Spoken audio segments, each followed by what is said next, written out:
des ateliers de fabrication de drones ukrainiens réduits en cendres dans la région de Zaporijia. Une frappe précise menée par les forces russes fait monter la tension sur le front. Abonnez-vous dès maintenant et partagez la vidéo pour ne rien manquer des prochaines révélations. Dans une séquence diffusée par le ministère de la Défense russe, on distingue l'impact d'un drone Gérant 2 sur une structure identifiée comme un centre de production de véhicules aériens sans pilote. Cette installation, située dans la région de Zaporijia, était d'après les sources militaires un maillon clé du dispositif ukrainien. L'attaque, d'une précision chirurgicale, témoigne d'une nouvelle étape dans la guerre technologique que se livrent Moscou et Kiev.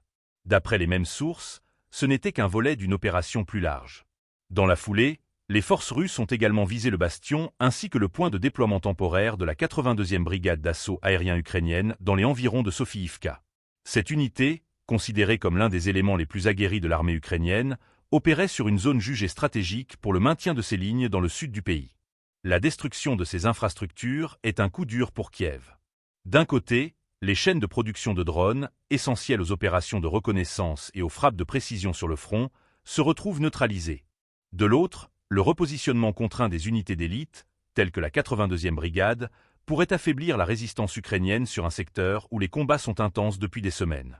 Cette frappe illustre une fois de plus la capacité de la Russie à utiliser des moyens de longue portée dans une guerre où le moindre avantage technologique peut infléchir le rapport de force. Les drones Gérant 2, souvent décrits comme peu coûteux mais extrêmement destructeurs, se confirment comme une arme clé dans la panoplie russe.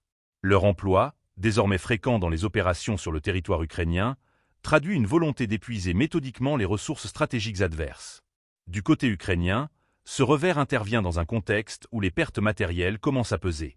La dépendance aux drones dans la plupart des opérations, que ce soit pour la surveillance ou pour le guidage des tirs d'artillerie, rend ce genre de frappe particulièrement pénalisant.